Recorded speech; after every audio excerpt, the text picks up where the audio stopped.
안녕하세요. 변호사 조아영 채널의 조아영입니다. 오늘은 저희 어떤 콘텐츠 하나요? 최근에 이제 블로그에서 이제 복장을 주제로 네. 글을 올리셨던 걸 봤어요. 네네. 그래서 오늘은 변호사님의 복장, 이제 변호사 패션에 대해서도 좀 간략하게 한번 해보자. 패션에 대해서 말씀을 하셨는데 그 정도의 센스 쪽으로는 잘 모르겠지만 어쨌든 복장에 대해서는 제가 갖는 소신이 있기 때문에 오늘 열심히 말씀드려 보겠습니다. 복장에 대한 규정이 있는지. 그 변호사 복장에 대한 어떤 규율이 있는지 물어보시는 분들 많은데요. 실질적으로 명백히 뭘 입어야 된다, 뭘 입지 말아야 된다 이런 규정은 따로는 없습니다. 다만 누구나 법원에서 법정 안에서는 모자를 써서는 안 된다라든지 슬리퍼라든지 반바지 이런 거는 당연히 안 되겠죠. 이제 변호사들의 경우에는 너무 화려한 느낌의 옷은 안 입도록 되어 있는 것이 이제 불문율인데 요즘에 젊고 또 센스 있는 변호사님들은 기존의 틀을 깨고 좀 화려한 느낌의 복장을 법정에서 입으시는 걸 저도 직접 보기는 했고요. 저는 좀 그런 편은 아닌 것 같고요. 그렇지만 어쨌든 명백히 뭘 하지 말아야 된다는 규정은 따로 없습니다. 그런 룩이 있었을까요? 저는 그 우영우 변호사라는 드라마에서 그 최수연 변호사인가요? 상당히 단정한데 그렇다고 해서 재미없는 그런 매일 일관된 룩은 아니면서 그리고 색상으로 포인트를 주기도 한데 그 색상이 환하다고 해서 화려하다는 느낌으로 이렇게 눈에 띄는 룩도 아니면서 상당히 고상하고 그러면서도 세련된 느낌의 옷이었어요. 상당히 좀 인상적이었고. 그리고 혹시 또 있을까요? 그 최근에 1,000원짜리 변호사에서 나왔던 백마리 변호사.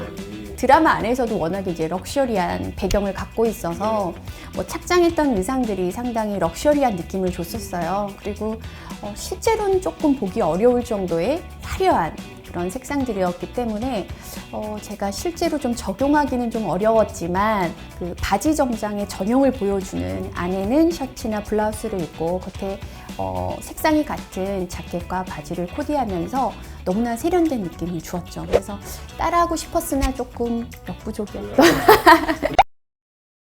네. 블로그에서 봤던 그 신발에 대한 것도 제가 본 적이 있는데 제가 그날 부산 재판을 가는 길이었어요. 그래서 비행기를 타게 됐는데 공항에서 좀 일찍 도착을 해가지고 제가 이제 오디오북을 들으면서 제 발을 봤는데 제가 진짜 깜짝 놀란 거예요.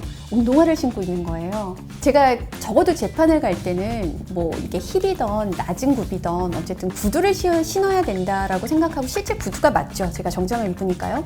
근데 그냥 단화도 아니고 정말 운동화였어요. 그래서 운동화는 제가 운전을 할 때는 당연히 운동화를 신고 차에는 몇 켤레에 제가 구두를 넣어가지고 다닙니다. 왜냐하면 또 옷 색상에 따라서 구두를 달리 신기 때문에 그날은 주차 대행을 맡기면서 그냥 나온 거예요. 제가 아무 생각 없이.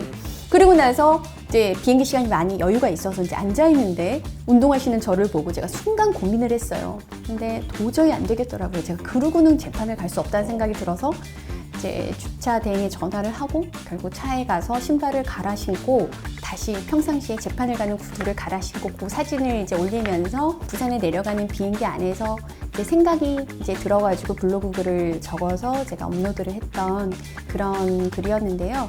신발을 갈아 신고 제가 되게 뿌듯함을 느끼면서 아마 그런 그 표현을 썼던 것 같아요. 그건 어떤 의미냐면 제가 만약 운동화를 신고 법정에 들어선다 하면 아무리 제가 재판을 잘 준비해서 간다고 하더라도 늘 준비하는 항목 중에 한 가지를 제대로 못한 거라는 생각 때문에 위축이 되는 것 같아요, 저는.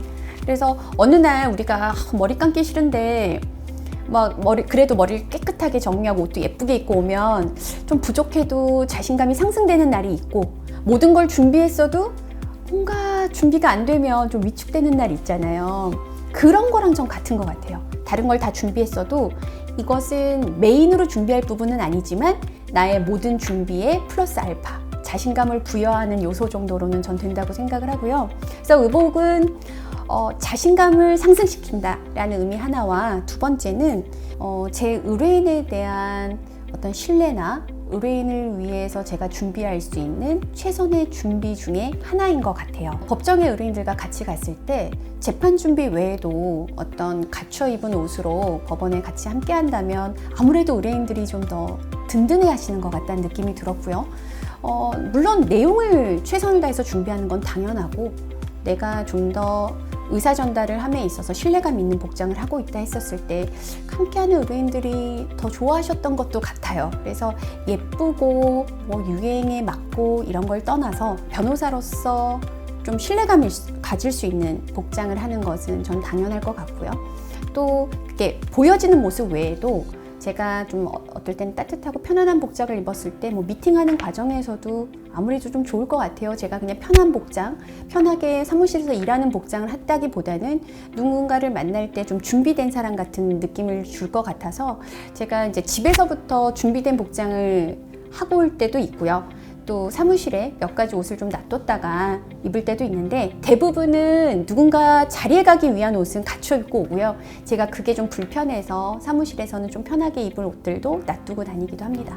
어쨌든 이 제가 옷에 대한 많은 신경들은 의뢰인을 위한 어떤 변호사로서 갖춰야 될 덕목 중에 하나라고 저는 아주 개인적인 의견입니다.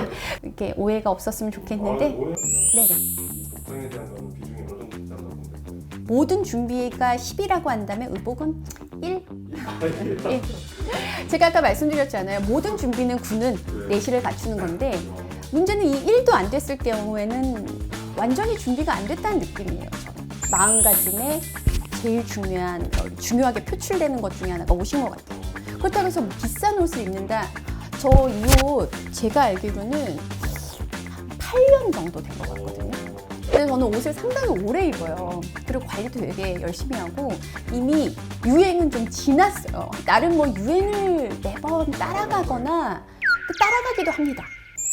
우리 앞으로의 그 변호사님에 대한 그 패션에 대한 정보 이런 부분도 앞으로 좀 저희가 콘텐츠를 만나볼 수 있을까요?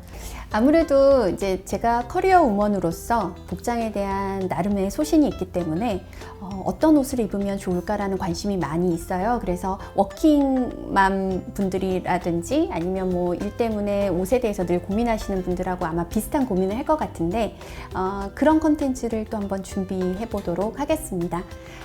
근데 오늘 의상은 어떤가요?